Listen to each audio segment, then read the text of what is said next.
Bismillahirrahmanirrahim. Assalamualaikum warahmatullahi wabarakatuh. Kami daripada kumpulan yang mengambil ayat surah Al-Kahfi daripada ayat 85 hingga 93. Kami akan membentangkan atau kami akan melakukan video tazkirah, video nasihat yang bertemakan kepimpinan. Saya Aida Husna binti Syamsul Rizam, nombor matrik 052084. Kepimpinan, pemimpin. Setiap dari kita ni adalah pemimpin. Tidak kiralah pemimpin di sekolah, pemimpin keluarga, pemimpin di universiti, pemimpin negara, malah pemimpin diri kita sendiri. Setiap dari kita ni adalah pemimpin. Jadi, bila kita bercakap tentang pemimpin, pimpinan, kita perlukan seseorang yang kita boleh idolakan atau kita boleh ambil contoh. Jadi siapa yang kita rasakan paling layak untuk kita jadikan idola? Soalan ini tak lain tak bukan jawapannya hanya satu, iaitu Rasulullah SAW. Baik, seperti yang kita semua tahu, pesanan dan teladan yang ditunjukkan oleh baginda menjadi pegangan dan panduan umat Islam hingga ke akhir zaman. Pesanan Rasulullah bukanlah pesanan kosong, tapi ia mempunyai penuh makna dan hikmah kepada kita. Kita sebagai umat baginda seharuslah mengikuti dan mematuhi segala yang disampaikannya, kerana sabdanya berpandukan wahyu, bukannya nafsu. Video kali ini kami akan berkongsikan beberapa hadis Rasulullah yang berkisarkan atau mengisahkan tentang kepimpinannya. Semoga pesanan baginda ini menjadi pegangan dalam kehidupan kita semua supaya selamat berlayar di dunia dan di akhirat. Baiklah, hadis yang pertama daripada Abu Hurairah radhiyallahu anhu, beliau berkata, Rasulullah SAW bersabda yang bermaksud, sesungguhnya kalian akan bersungguh-sungguh menginginkan jawatan, sedangkan jawatan itu akan menjadi sesalan pada hari kiamat jika tidak dijalankan dengan baik. Riwayat Imam Al-Bukhari. Setiap dari kita ni, ataupun setiap manusia ni sebenarnya nakkan jawatan dan pangkat tu. Mereka berlumba-lumba nakkan jawatan dan pangkat. Kalau kita tengoklah paling jelas pun masa pilihan raya, ramai sangat yang nak daftar, yang nak bertanding. Okey, kalau kita tengok pada jawatan MPP di universiti pun ramai calon. So itu sebab kita kena ada pilihan raya, sebab kita nak memilih mana satu yang layak, mana yang tak layak. Jadi ramai orang sebenarnya mahukan jawatan, mahukan pangkat. Kerana apa sebenarnya? Jawatan dan pangkat ni dibagi banyak benda tau. Antaranya dibagi kekayaan, kemasyhuran, dia akan bagi kita akan dipuji, disanjungi dan banyak lagi benda. Okey? Banyak sangat benda yang mungkin kita tak nampak lagi, tapi sebenarnya banyak. Yang kita nampak secara kasar sekarang pun dah banyak. Apatah lagi bila kita dah jadi pemimpin tu, kita akan nampak sendiri betapa banyaknya benda yang kita dapat. Okey. Jadi bila mana seseorang tu mempunyai niat yang tak betul, dia nakkan jawatan tu kerana dia nakkan kemasyhuran, dia nakkan jawatan tu kerana dia nak duit, dia nakkan jawatan tu sebab dia nak orang pandang tinggi dekat dia. Bila mana niat tu dah tak betul, jadi kerja yang sepatutnya dijalankan, kerja yang sepatutnya dilakukan tu tak dapat dijalankan dengan betul. Seperti yang kita tahu, semakin tinggi jawatan dan semakin tinggi pangkat seseorang tu, makin banyak kerja, makin banyak skop benda yang mereka perlu lakukan.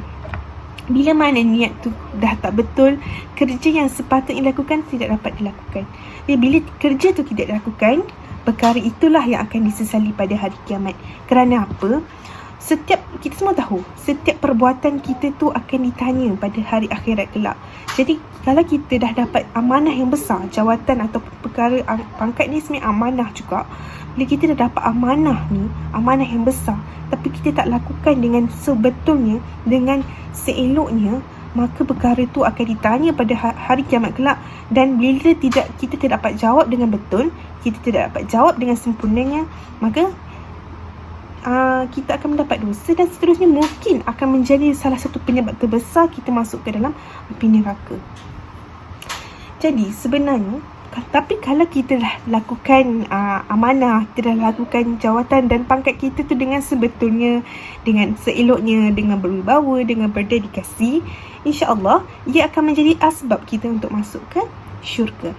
Jadi sebenarnya dalam kita pangkat, berjawatan tu, janganlah kita merasakan hanya title semata-mata. Tapi fikirkan tentang amanah, tanggungjawab dan dedikasi yang kita perlu lakukan dan apa yang kita nak jawab pada hari kiamat kelak. Jangan jadikan pangkat dan jawatan kita ni sebagai perkara yang kita akan sesali, tetapi jadikan jawatan dan pangkat ni sebagai perkara yang menjadi asbab kita untuk masuk ke dalam syurga. Bismillahirrahmanirrahim. Assalamualaikum warahmatullahi wabarakatuh.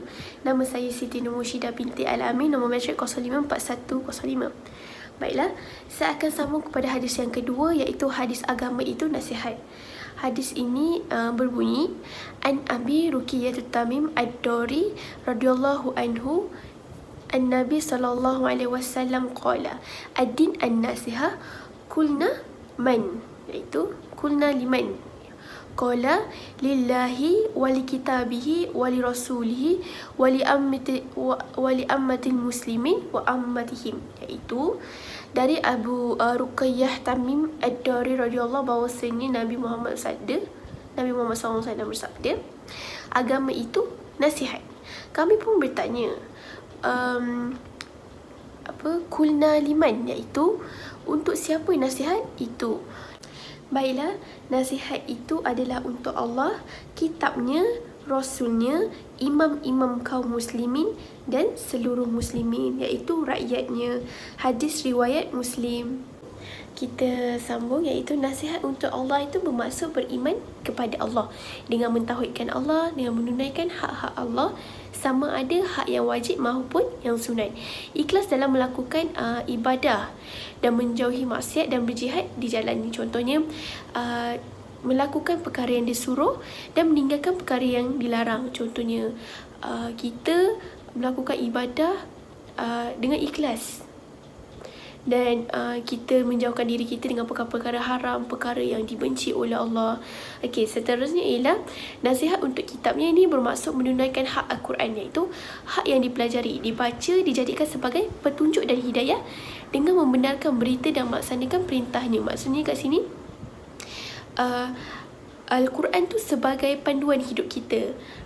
Contohnya, Allah dah tulis dah dalam tu tentang hukum hakam, tentang garis panduan untuk kita hidup bagaimana, macam tu. Okey, seterusnya ialah nasihat untuk Rasul, bermaksud dengan cara membenarkan ajarannya dan mengimani semua yang dibawa dan mencintai dan mencontohi akhlaknya. Dan kat sini kita boleh tahulah yang contoh 4 sifat Rasulullah, iaitu sidik, iaitu jujur. Yang kedua, amanah. Yang ketiga, tabligh tu iaitu menyampaikan. Dan yang keempat ialah fatonah. Fatonah ini ialah bijaksana. Kita kalau untuk sifat kepimpinan, kita perlu ada sifat-sifat ini. Contohnya, kalau sifat fatonah iaitu bijaksana. Macam mana Rasulullah dia menyampaikan dakwah secara bijaksana, walaupun perangai umat terdahulu pelbagai perangai sampailah sekarang.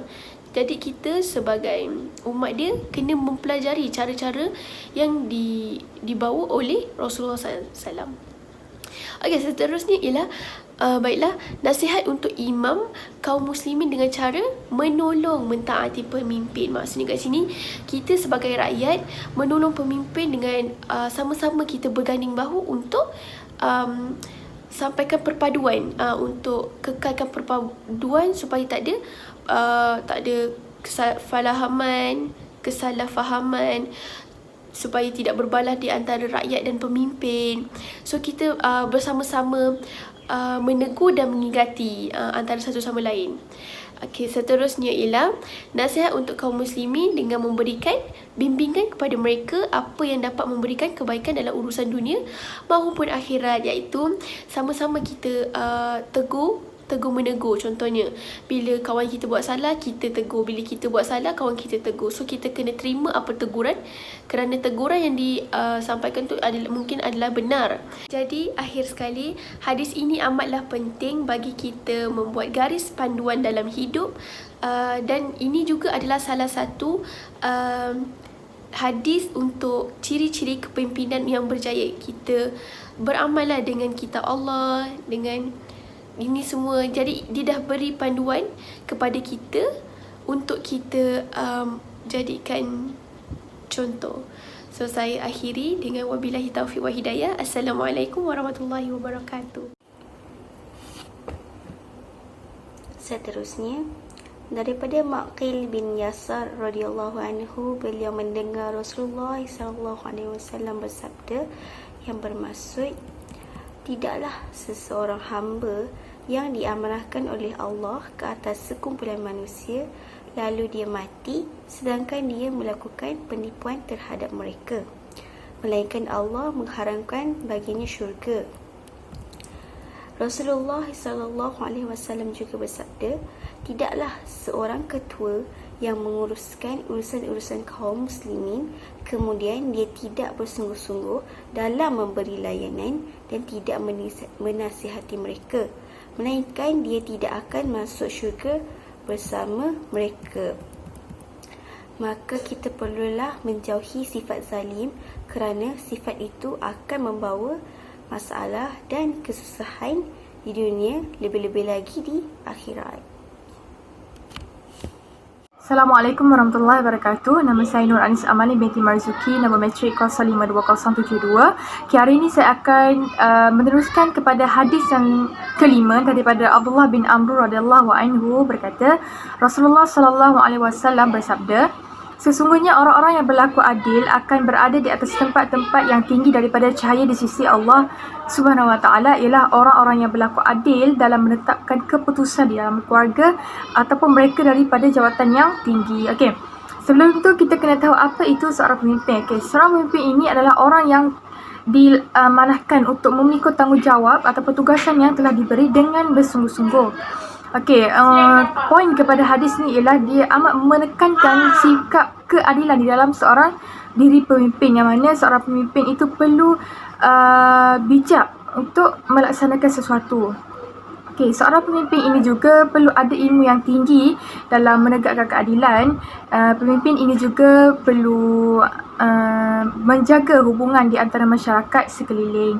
Okey, pemimpin ini juga dapat bekerjasama dengan masyarakat dalam membuat keputusan yang adil bagi mengelakkan perpecah belahan.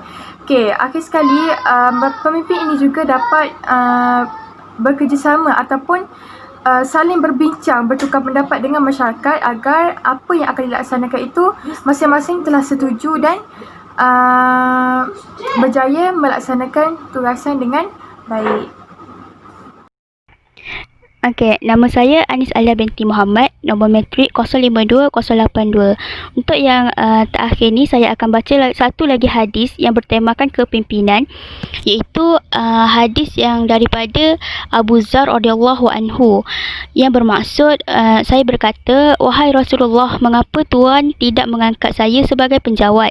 Baginda menepuk bahu saya kemudian bersabda, wahai Abu Zar, sesungguhnya kamu adalah seorang yang lemah dalam pengurusan, sedangkan sesungguhnya ia jawatan merupakan suatu amanah, dan sesungguhnya ia adalah kehinaan dan penyesalan pada hari kiamat, kecuali bagi seseorang yang memangkunya dengan benar dan menunaikan kewajipannya dengan pada jawatan tersebut. Hadis riwayat Imam Muslim.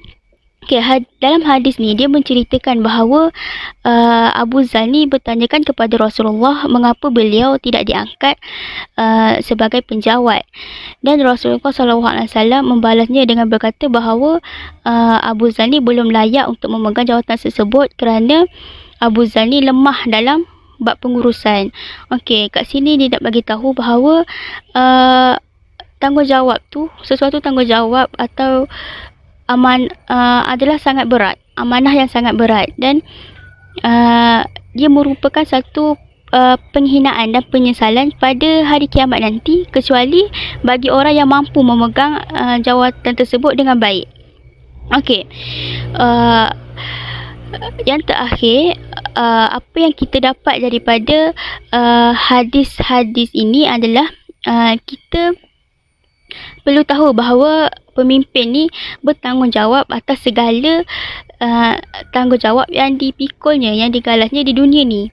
Okay, selain itu, di hari kiamat nanti akan ada pemimpin yang menyesal kerana tidak melakukan tugasnya dengan baik. Oleh itu, setiap pemimpin jangan ambil ringan setiap tanggungjawab yang dipikulnya. jalankanlah tanggungjawab tersebut dengan baik. Okey, selain itu Allah juga mengasihi dan mencintai pemimpin yang adil dan amanah. Sifat adil juga akan membawa banyak kebaikan dalam sesebuah negara. Okey, sampai di situ saja daripada kami. Wabillahi taufiq wa hidayah. Wassalamualaikum warahmatullahi wabarakatuh.